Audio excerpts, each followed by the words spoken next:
Today we here start new kinds of vector molecule, that is the lambda phage vector molecule. Lambda phage vector molecule. It is a viral vector. So here we will discuss the next kind of viral vector. There are two kinds of viral vector we have here studied. Number one lambda vector and number two M13 vector. तो यहाँ हम सबसे पहले students lambda vector के बारे में study करेंगे। तो लैम्डा वेक्टर यहाँ पे हम लैम्डा बैक्टीरियोफाज वायरस को हम लोग यूज करते हैं एज ए वेक्टर के रूप में, इसलिए इसका नाम लैम्डा वेक्टर रखा गया है।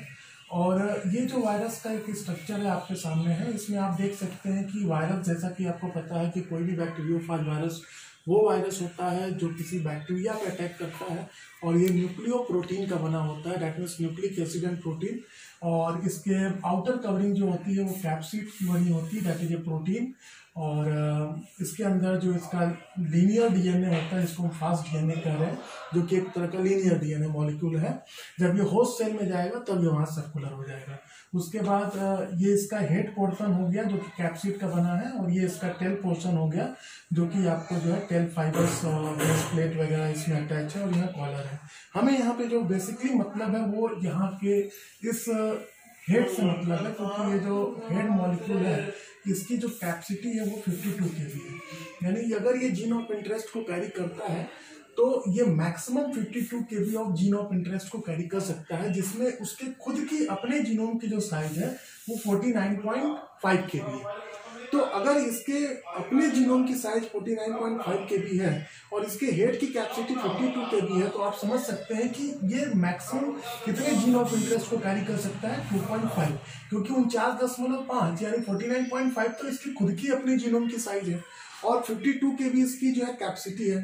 तो ये केवल 2.5 kb को ही जीन ऑफ इंटरेस्ट को कैरी कर सकता है, जो कि एक प्लाज्मिड से भी कम है, क्योंकि एक प्लाज्मिड आपको पता होगा कि 5 to 10 kb of gene of interest को कैरी कर सकता है, चाहे PBR 322 हो, चाहे वो PUC 17 हो, PUC 19 हो, PUC 7 हो। तो अगर हम एक वेक्टर को वायरस की तरह को एक वेक्टर यूज कर रहे हैं और only 2.5 kb of gene of interest को ट्रांसफर करेंगे तो ये हमारे लिए इनसिग्निफिकेंट होगा। इसलिए अब हम क्या करेंगे कि इस लैम्डा फॉज का डीएनए का मॉडिफिकेशन करेंगे अगर हमको इसको वेक्टर के रूप में यूज करना है तो। और इसके लिए हमें क्या करना होगा कि जो नॉन एसेंशियल रीजन है, जो कि इस जीन ऑफ इंटरेस्ट के या इस वेक्टर में जो नॉन एसेंशियल रीजन है, जो हमारे लिए जरूरी नहीं है क्लोनिंग के लिए, उस रीजन को हम रिमूव कर देंगे। तो हम जब नॉन एसेंशियल रीजन को रिमूव कर देते हैं तो इसमें मॉडिफिकेशन हो जाता है और इसकी जो साइज होती है वो लगभग 15 kb तक रिड्यूस हो जाती है।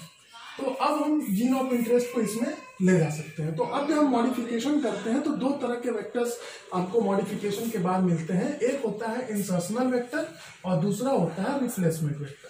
तो इस तरीके से हम कह सकते हैं कि लैम्डा फॉज जो होता है वो दो तरह का वेक्टर है, एक इंसर्शनल वेक्टर और दूसरा रिप्लेसमेंट वेक्टर, और दोनों ही मॉडिफिकेशन के बाद मिलता है। इंसर्शनल वेक्टर में क्या होता है कि हम फॉरेन जीन को वहीं इंसर्ट कर देते हैं जहां की नॉन एसेंशियल रीजन है, और रिप्लेसमेंट वेक्टर में क्या होता है कि नॉन एसेंशियल रीजन को बिल्कुल वहां से हटा देते हैं, और हटाने के बाद साइज काफी हद तक रिड्यूस हो जाती है। इसलिए यहाँ पे हम 22 kb तक के जीन ऑफ इंटरेस्ट को ट्रांसफर कर सकते हैं, और इंसर्शनल वेक्टर में केवल 18 kb of gene of interest को ट्रांसफर कर सकते हैं, जो कि प्लाज्मिड से थोड़ा ज्यादा ही है। और अगर हम एक वायरल वेक्टर की या लैम्डा फॉज वेक्टर की स्ट्रक्चर देखें तो ये लीनियर डीएनए होता है, जबकि आपको पता है कि वेक्टर सर्कुलर होते हैं, लेकिन ये लीनियर है, बट ये जब होस्ट सेल के अंदर जाएगा तो ये सर्कुलर हो जाएगा। तो इसके पास एक लेफ्ट कॉस साइट होता है, एक राइट कॉस साइट होता है, और जब ये दोनों साइट होस्ट सेल के अंदर जाएंगे वाया वेक्टर मॉलिक्यूल तो अब ये सर्कुलर हो जाएगा। तो थोड़ा बहुत मैंने आपको यहाँ एक बेसिक आइडिया लैम्डा फॉज वेक्टर के बारे में दिया है, और इसके बाद जो हम लोग नेक्स्ट वेक्टर जो पढ़ेंगे, जो कि हमारा अगला वायरल वेक्टर होगा, वो M13 वेक्टर होगा। इसके बारे में एक लाइन अभी आप जान जाइए, ये मात्र एक लौता वायरल वेक्टर है जो सिंगल स्टैंडर्ड डीएनए से मिलकर बना है। अगर कोई भी एग्जाम में क्वेश्चन पूछा जाए कि सिंगल स्टैंडर्ड डीएनए वेक्टर कौन सा है, तो वो आपका M13 वेक्टर होता है, क्योंकि यही वो वेक्टर है जिसकी सहायता से हम किसी सिंगल स्टैंडर्ड डीएनए की क्लोनिंग कर सकते हैं। लैम्डा फॉज भी लीनियर है लेकिन सिंगल स्टैंडर्ड नहीं है, ये कैसा स्टैंड डबल स्टैंडर्ड वेक्टर है। ठीक है, तो आज के इस लैम्डा फॉज के लिए इतना ही। नेक्स्ट क्लास हमारी M13 वेक्टर की होगी। Thank you.